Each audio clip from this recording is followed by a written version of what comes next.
Tadi siapa yang ada? Tadi belum yang ada. Apa? Yang punya masih nanti.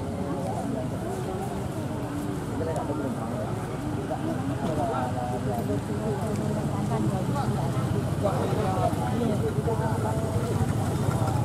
Kemarin lah dulu lah. Nampak jalan. Ya. Sekarang belum mana ada. Ini dia cakap nak mana lagi. Sudah sekarang belum mana ada.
Bawah tu